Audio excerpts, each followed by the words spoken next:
Hello everyone, Blue Star Saber here once again to do another One Piece chapter review, chapter 1012, Hard Aspects, which follows up from last week's chapter after we get the conclusion of Zoro versus Rob Lucci's fight, as well as the five elders battling Luffy.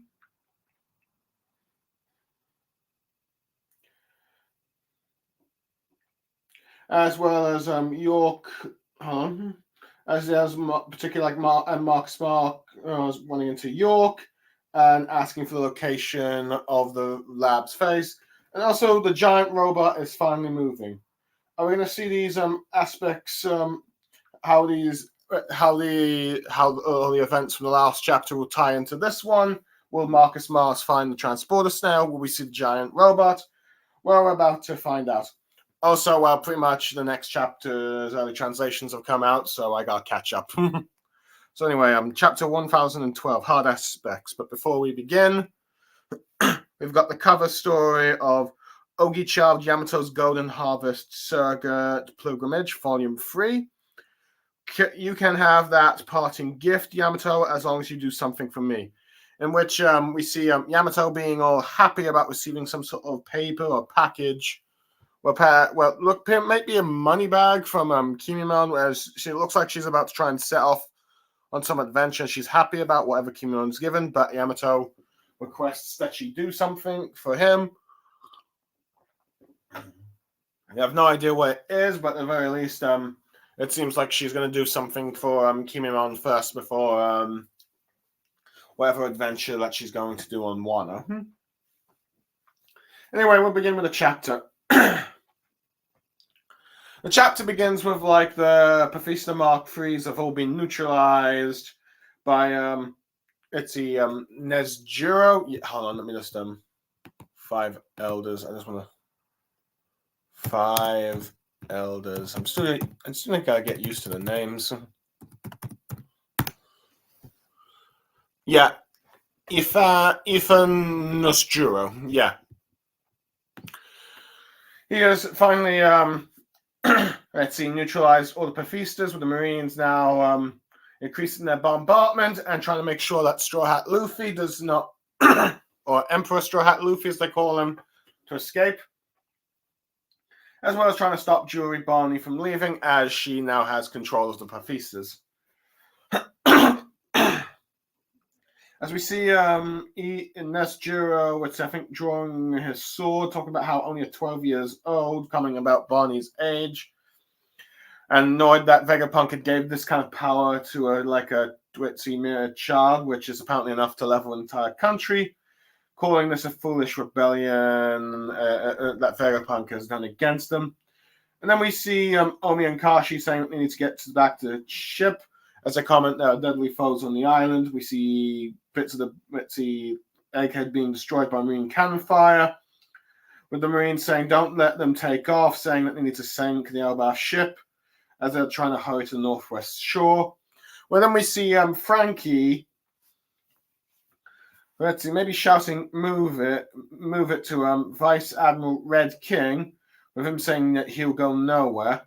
As they're both about to do an attack, Frankie doing strong, Red King about to do some sort of steam attack, but Frankie does his right fist first punching Vice Admiral Red King in the face, and he starts to fall down. But he seems like breaking his steam arm, as you can see Red King trying to say knock because Bitsy unable to finish his attack move. And then we cut to Barney in the same battle scene as Frankie's just finishing off the Vice Admiral, with her just telling the giant that escorted them to take care of her dad, calling it Mr. Giant, with him saying sure. And you see a Marine Vice. Which Marine Vice Admiral this one is? Marine.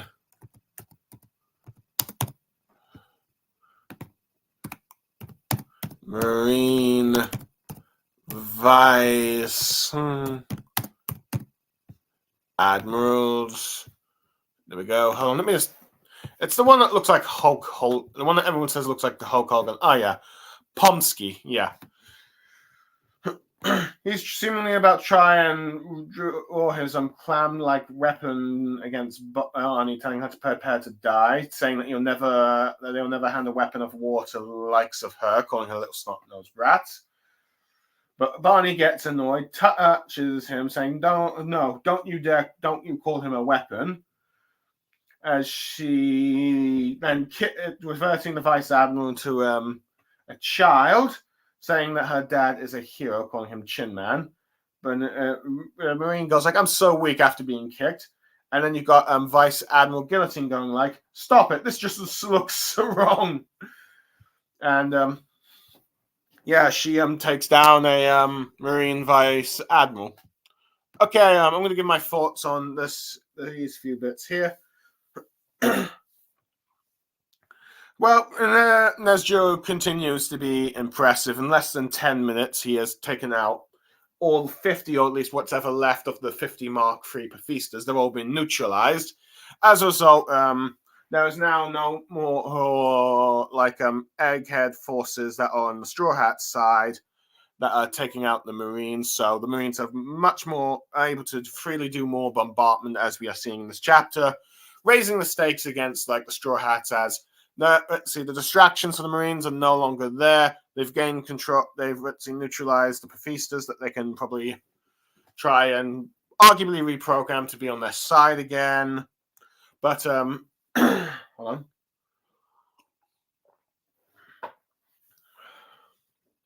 So they pretty much with that they can try and program to be on the side again, or at the very least, they gives them more chance to try and now hunt Jewelry Barney, which we see some of them as well trying to do, as well as prevent Straw Hat Luffy from escaping. But I do like how but it's like no small feat taking out the pacifistas, as Nesjo says, these lot have the power to wipe out an entire country. And it's like when he shows his annoyance at Vegapunk's little rebellion of betraying them by giving the power to Jewelry Barney. So you can see his annoyance at that. I do like how Omi and Kashi are like saying that they got back to the ship, pointing out that there are some strong foes on this island, as the Giants are seemingly becoming more aware of the five elders' presence here, in which they're now the only forces left at the Straw Hat side that are not, let's say, arguably individual characters. Besides, like the four giants, we know Doggy and Brogy, Omi, and Kashi, but mainly they're the only military manpower the Straw Hats have left, as now all the Egghead forces are, taken out. It raises the stakes, but the giants, of course, still smiling as they could probably take down any of the Marines here, minus maybe some of the more skilled Vice Admirals or like the five elders.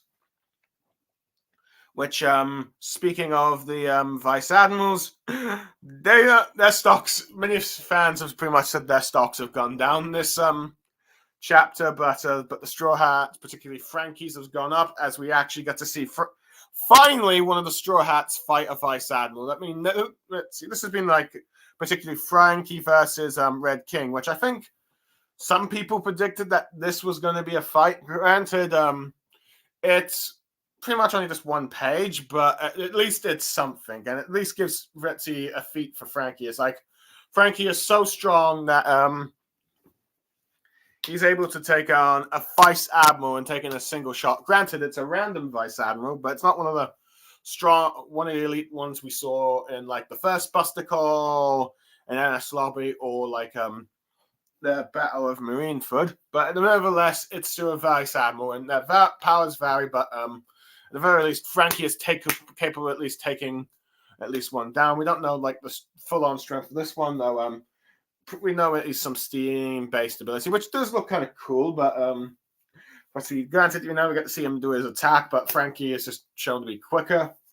So yeah, it's a nice feat, and finally, Frankie gets some sort of like feat in this arc. Granted, Frankie's always been like one of the consistent characters that Oda has given like someone to fight in like the New World and the post time skip. First with like that squid fisherman, I'm forgetting his name, from Fishman Island. he did that technically fight Baby Five and Propeller Guy from like Punk Hazard. Then took on Senior Pink, and then of course a member of the Topi-Roppo. So Frankie for the most part has at least a decent showing of battles. Granted, for like Egghead, he's been a bit of more in the background, I guess, of Egghead. Not really a direct, more passive aggressive role. I mean, you've seen him around the place, but you haven't really like got something like majorly focused on him. But at the very least, he's literally taken down the Vice Admiral, showing that he's arguably probably below like Sanji, Jinbei, Zoro, and Robin. He is probably arguably the strongest of the Straw Hats, particularly of the lower tier ones.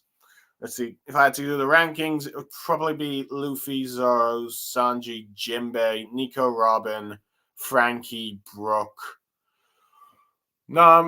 Chopper, Nami, and Usopp. That's arguably how Oda's probably done the power structure scale when it comes to like the Straw Hats. It's the average, at least for much. So we got that. Granted, it seems like Bonnie's also shown that she's quite capable, as took out the Hulk Hogan or Vice Admiral Pomsky with like turning him into a child and then just kicking him, which I do like how Guillotine goes like, this just looks so wrong. It's like a grown woman beating a child, even though technically Bonnie is technically the child and the Marines are technically the grown-ass men trying to beat or kill her, which is more, let's see, wrong on the other end. But just the way it's been sort of due to Bonnie's age powers, it looks like the other way around. But to be fair on her, they are trying to kill her, so I can't blame her for trying to beat them out. But yeah,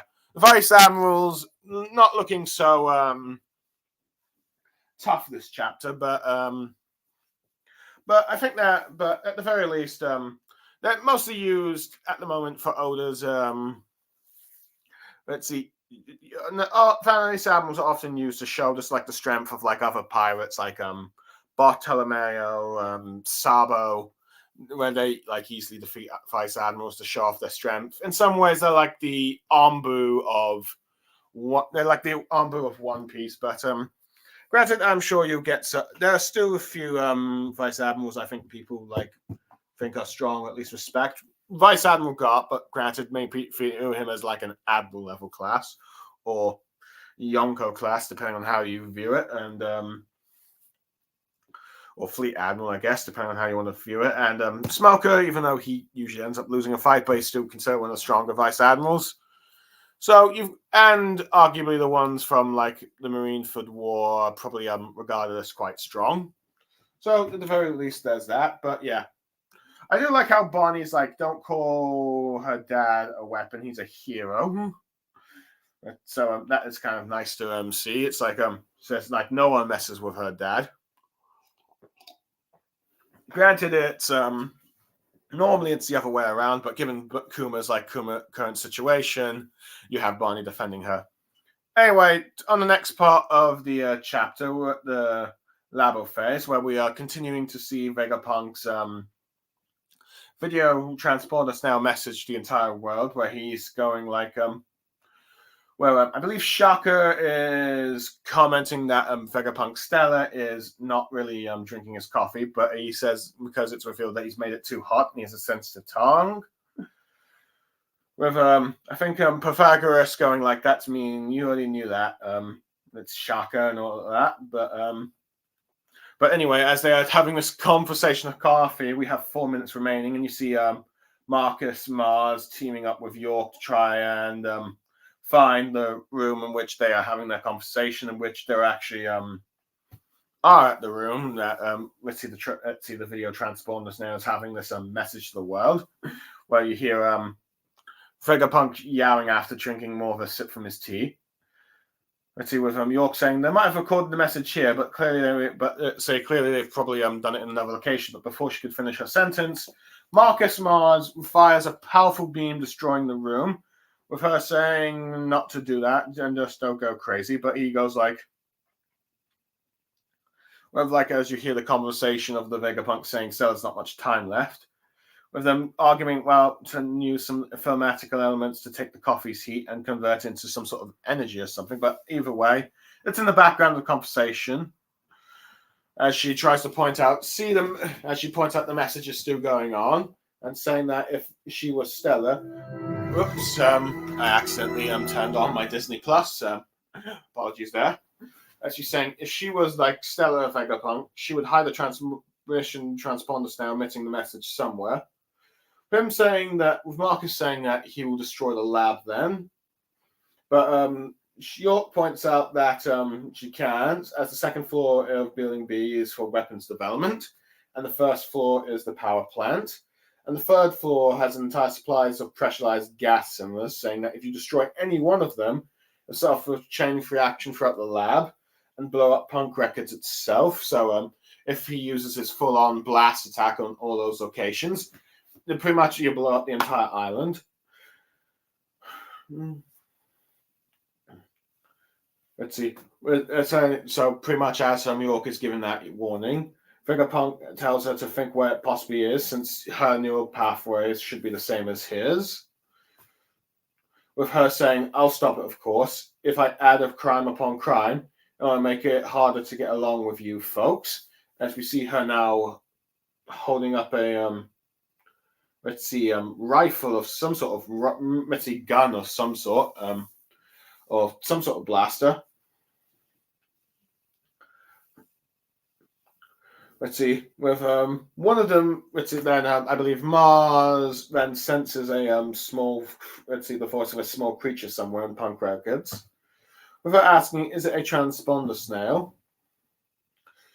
With her talking about how this transmission transponder snail was just recently completed, saying that you can recognize it by its triangular spiral shell. With Marcus Mars asking, "Tell me how to get in." As we then cut to Stussy, who's going like huffing after like still recovering from the wound Rob Lucci inflicted on her, talking about how Kaku was lucky that the five elders weren't really interested in him. With him going like speak for yourself, going like, what was that monster? With Stussy saying, based on the conversation of conversation, it's one of the five elders, which surprises Kaku as he finds it quite a ghastly transformation. And with Kaku saying that the Straw Hats abandoned her, which he thinks is ironic since that she betrayed them. But Stussy reveals that she's staying behind as it was her idea, saying that someone needs to carry out the final job after all. And then we cut to like a top of like Punk Records, where one of the Straw Hats is saying, "Wait, you mean to tell me you're leaving Stussy behind?" With Edison saying now, saying that they don't really have any options, and someone has got to undo the barrier at the same moment they need the ship to escape. Saying that the only way to the lower frontier dome is at the command room, and she volunteered to do it. Telling them that if they want to go right by her sacrifice, then they better make sure that the escape's a success. With Nami saying, "Of course, we're going to do everything they can to get to escape," but they're wondering like still. With Robin saying the problem is the distance of that Vegaphonos 1 would have flown us. With Edison saying exactly, saying like as he's calculating right now, going by the classical mechanics, the ship's guaranteed to land on solid ground now, which surprises one of the Straw Hats. But Usopp saying how they have the Kobe burst is ready to roll, saying that they need to get Zoro's group here, and then they will make a super jump to the sea. And it looks like we're not gonna. And if it looks like we're not gonna make it, that's your cue to help us get out. Got that? I think.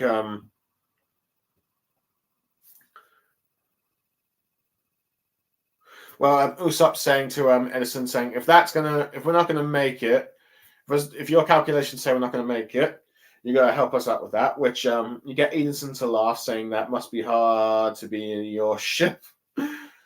But he says he loves the guts these guys have and the miracles they cure behind them, and saying that this is coming from a scientist, as we see Usopp, Brock, and Lilith just looking on.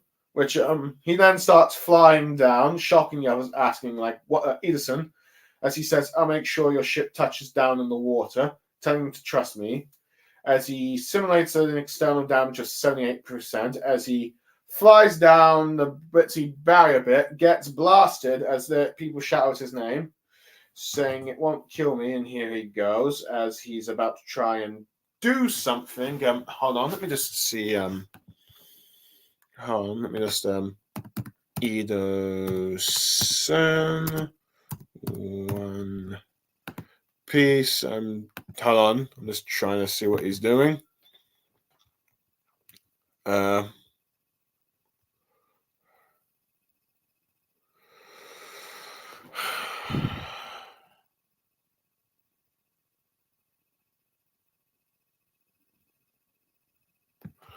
Well, it's not really clear what what's he planning to do, but at the very least, he's jumping into the barrier to help the Straw Hats have their ship land in the sea rather than the surface. But I'm going to cut off here now because that is pretty much probably the perfect place to cut off. Okay, my thoughts on these bits here. I do find it funny how when you still have like Vegapunk's conversation in the background about how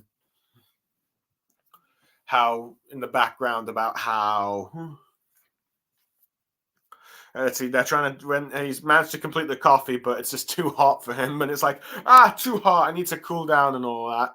And they're trying to find some way to, let's see, use the coffee's hot energy for some other kind of contraption, but we don't hear the full-on detail because that's more of the background. And partly to use an example, that the message is still recording despite some of the efforts of Marcus Mars, which I do like how they're doing a sort of, like he's had a little sort of buddy cop mission with Lilith, who they're trying to find out where the message is. It's not in the. We learn it's not in the same room that Vegapunk did the recording of the message, and we learn a little bit more about Marcus Mars' ability. He seems to have some powerful beam attack, which destroys the lab, and he's capable of destroying the entire lab with it. But as York points out, that is a bad thing to do because of all the different sort of like parts of the lab that has weapons, chemical gas, other explosions, and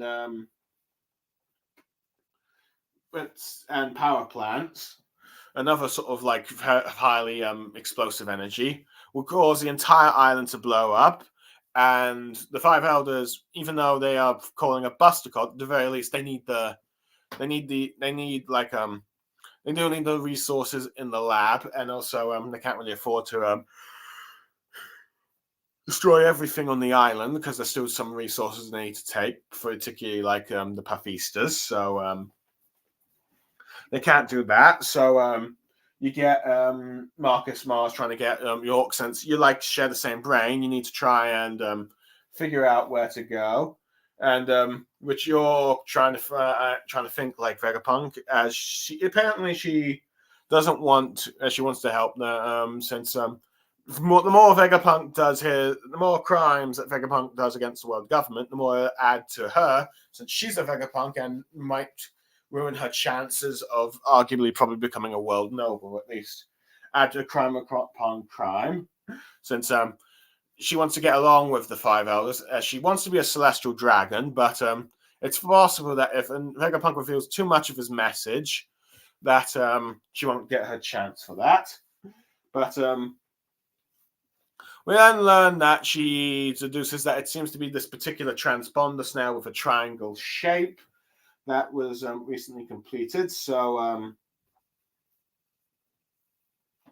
after we have Marcus Mars do a sense of a sort of sensing some sort of small creature. So I'm not sure if that's Hockey and some sort of ability from his devil fruit, or at least whatever his bird transformation is, but at the very least he's trying to search for it.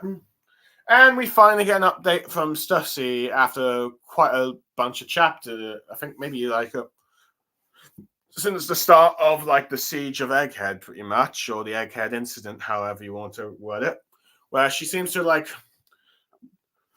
We learn that Rob Lucci's poke did not kill her, but she's still wounded. But and it's talking to Kaku, who is seemingly lucky that Marcus Mars has not noticed their presence, so hasn't really destroyed them since he wasn't really paying, since Marcus Mars said he wasn't going to pay any attention to like the insects that are up aboard, so meaning that Kaku was managed to be spared, but at the very least he's in this bubble.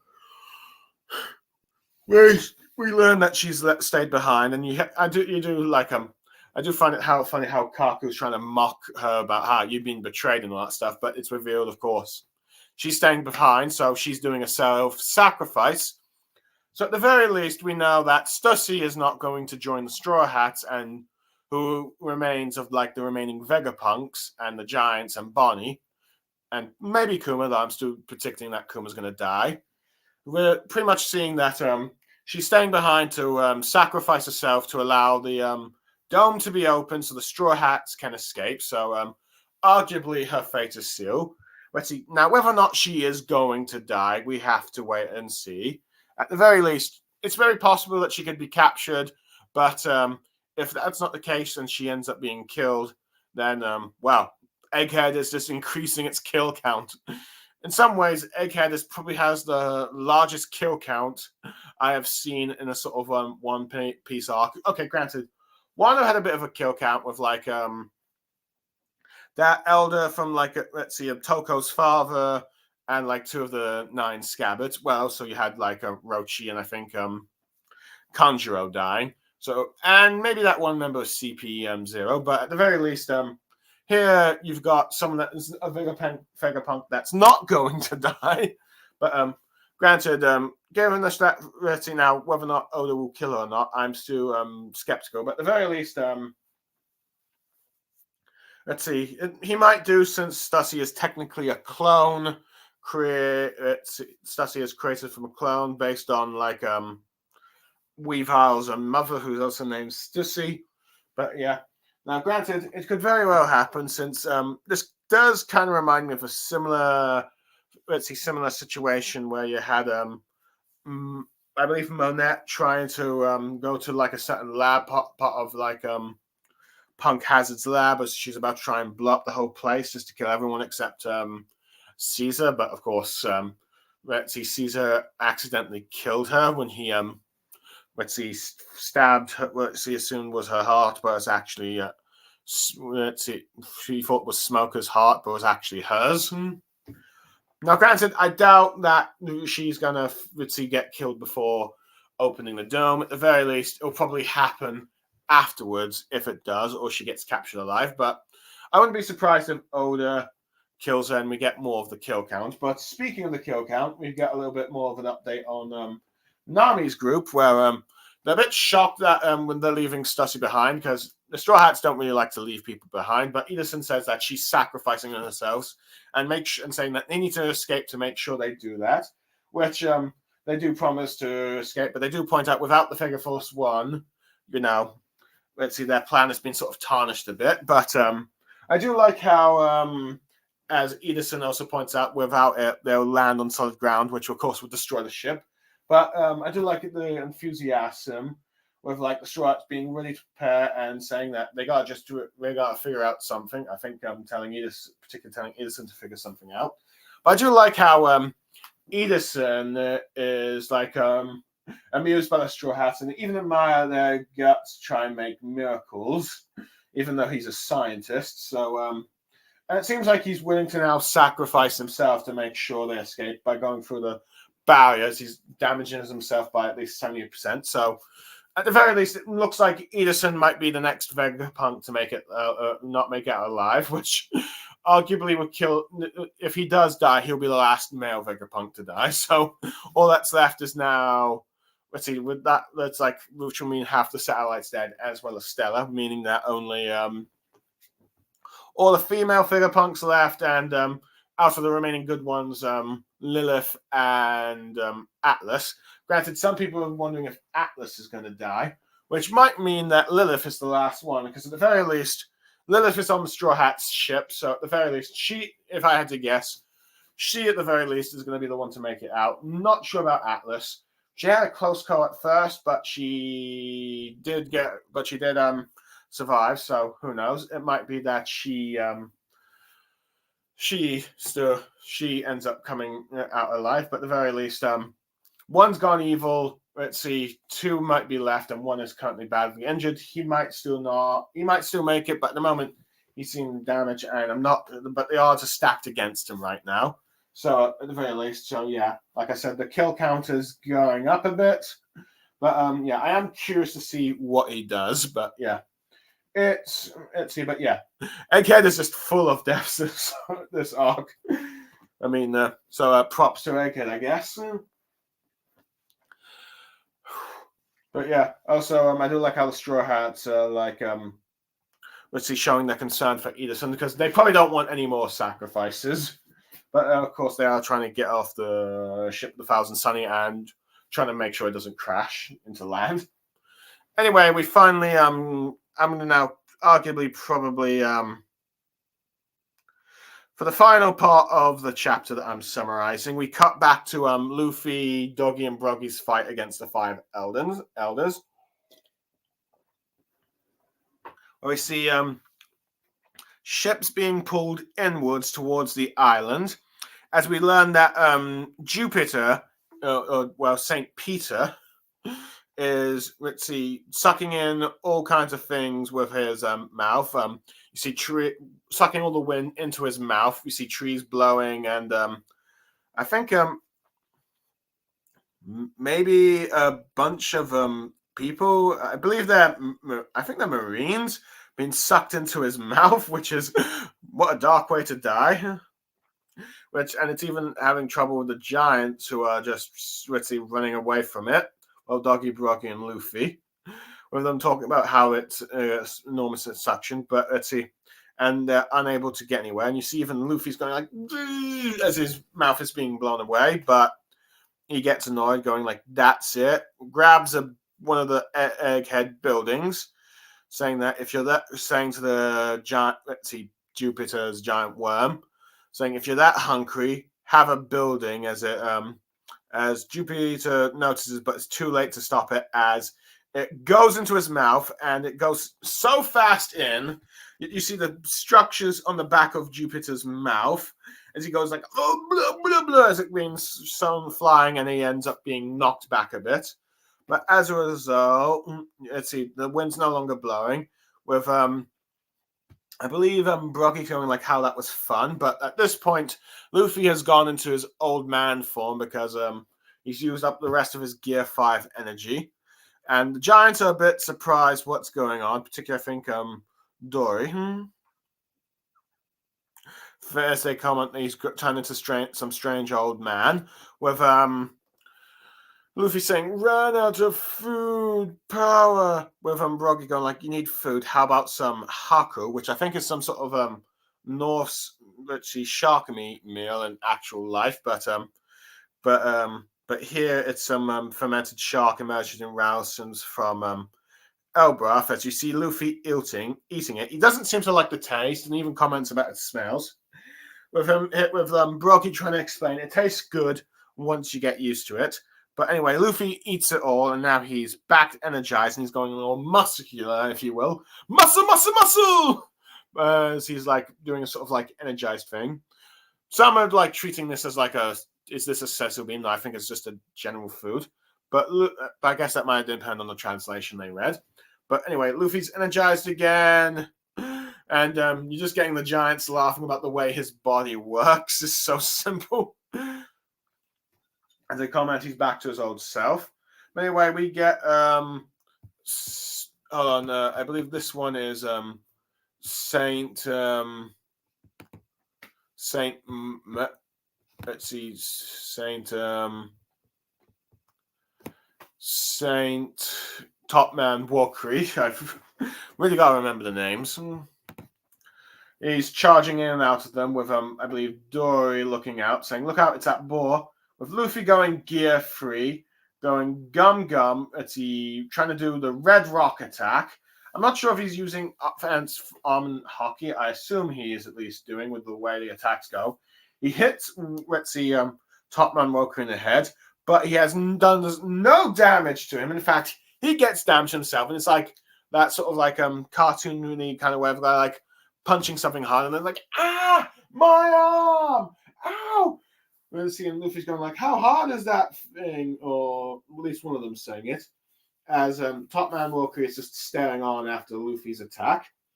And then we cut back to the red side Labo phase where Nami's group is, as we see Saturn is climbing up, and Usopp's just going like, stop, stop, stop, what is that thing? It's coming at us! With Chopper saying, is that a crab?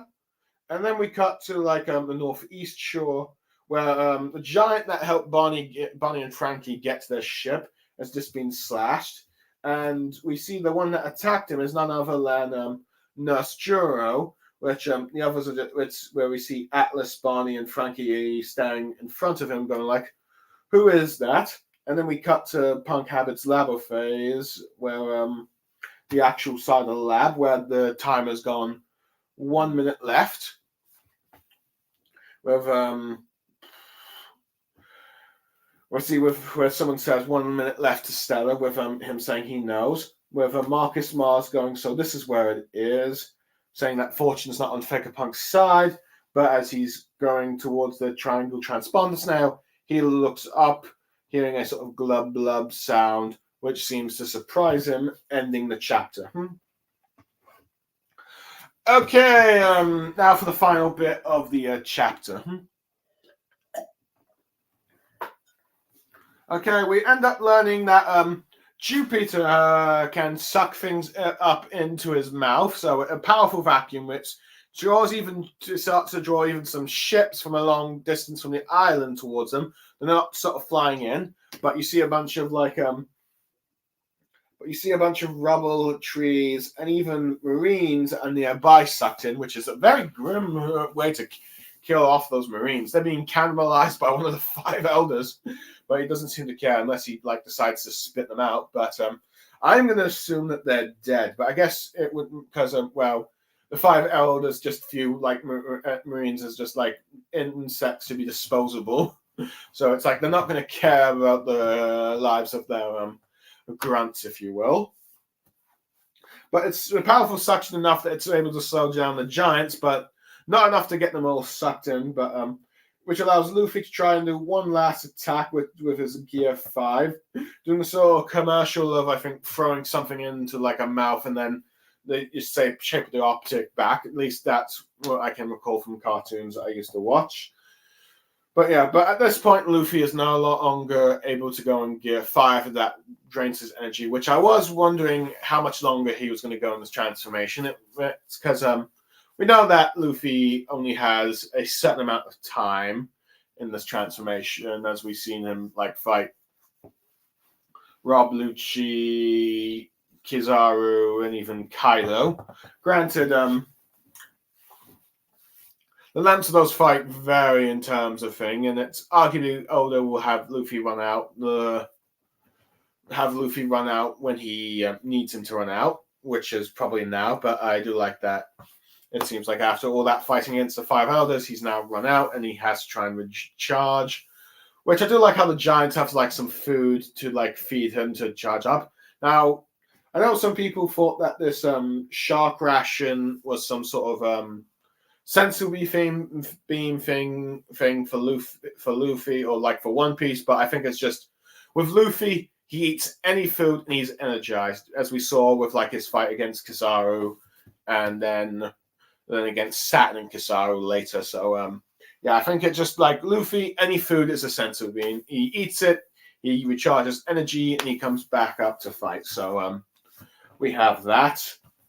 But he's not seemingly not enough energy to go back into Gear 5, but at the very least,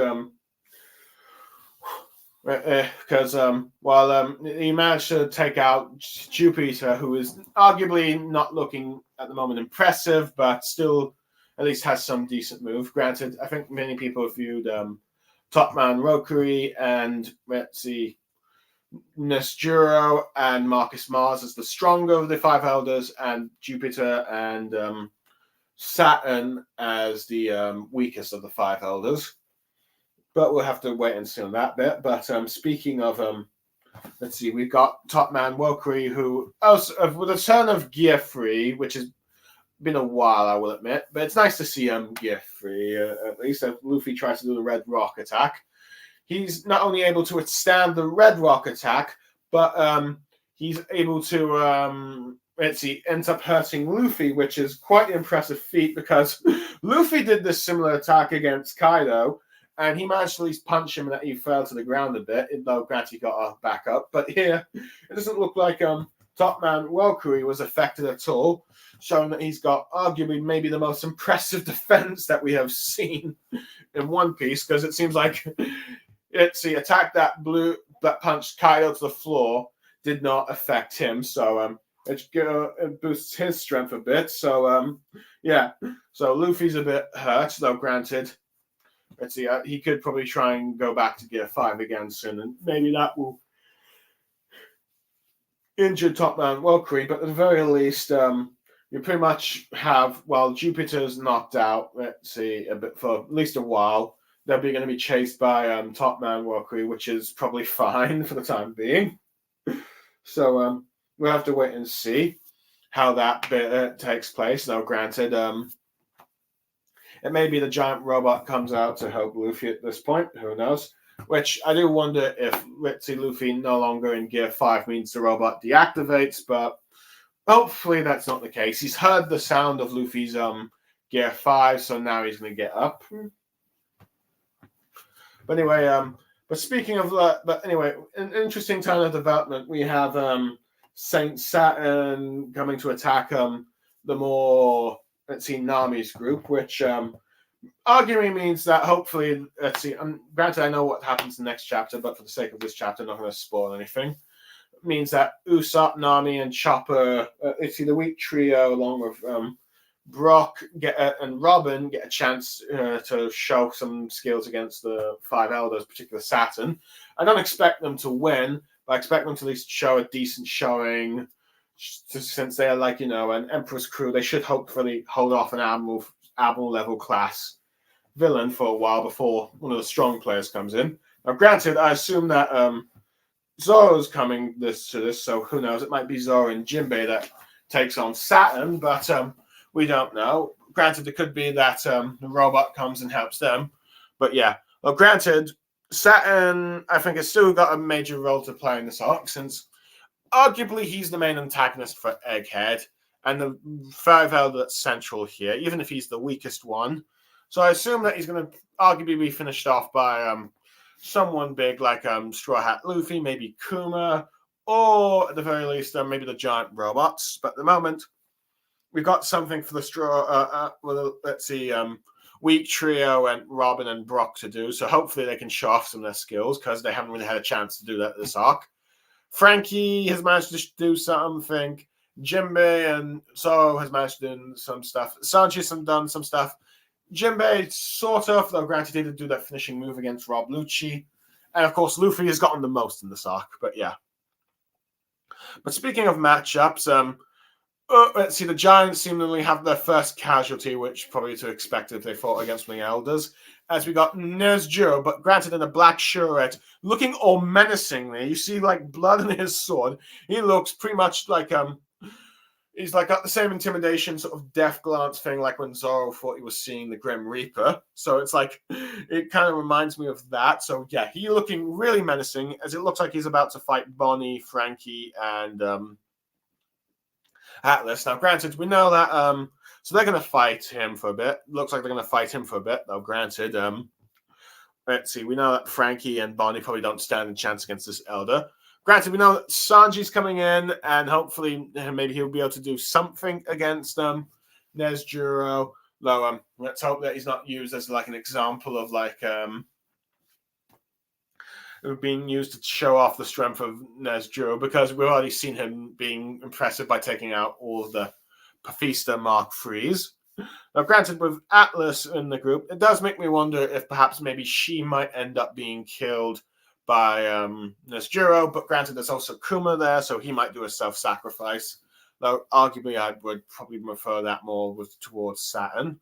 But anyway, we've got like Marcus Mars here with the transponders now, arriving in the last minute, and he's looking on something. Many people, I believe, suspect that it's the brain of Vegapunks, which I'm not going to spoil because if that is true or not, because of like the early translations on the next chapter. But that is going to be the most likely outcome, though. Some thought like maybe something like maybe maybe there's a secret Seth from there, though granted I'm not sure that would work since he's one of the 5 elders. And some, I think, once again try to theorize that Dragon shows up, which I don't think is happening. But it is sort of interesting that Marcus Mars is there last minute, so it's like he has 1 minute to try to stop what he thinks is like the snail that is transmitting the message to the Vegapunk's message to the world. Interesting now, the countdown's gone by quite quick. We saw like it was 4 minutes a while back when the Vegapunks would talk about how hot the coffee is, and now it's gone a minute. This countdown has gone a lot quicker than I expected it. I figured out it was going to play up for a couple of more chapters, but no, it's gone by much quicker, meaning that we're arguably likely to see bits of Vegapunk's message. Who knows? It's very possible that the countdown, was more of just a thing to set up where everyone was at, and to like Vegapunk's message, and you see all like the matchups that you're seeing now take place while the message is being played. Granted, you will admit you'd think all the 5 elders would try and find the message first before dealing with everyone else. I mean, granted, there's Juro, I understood, taking out the Paphistas. I understood like leaving one of the 5 elders to deal with Luffy, but you end up having 3 of them there, but I guess it's like oh boy. But then again, you got like Saturn now climbing up the Punk Records in Egghead Punk Records. So it's very possible that he's trying to now help Saturn get up there and destroy the communication thing. Though, granted, or perhaps they'd lift it to Marcus Mars since he can fly and arguably look around the place quite quickly. So who knows? But either way, it seems the mistake of just leaving one of them to get the chance to spawn the snail might not pay off, though. It does look like it's, at the moment, looking like it, but it could just... But I think we all pretty much know we're probably going to hear that message, or at least some of it. But yeah, but it's quite a good cliffhanger to leave on, with like Marcus Mars staring, which may be or not Vegapunk's brain. But overall, I'd give it like it's a decent chapter. I'd say a 9 out of 10. Let's see, you've got the Paphistas taken out down, raising the stakes of tension as Straw Hats have lost, Straw Hat's side and the Vegapunk side have lost, half of their military forces. All that's left is the Giants. Arguably, you've got Susie willing to sacrifice herself to get everyone escape, and it looks like Edison the same way. You got like the stuff with Marcus Mars teaming up with York to try and find, the transponder snail, with him eventually seemingly finding it.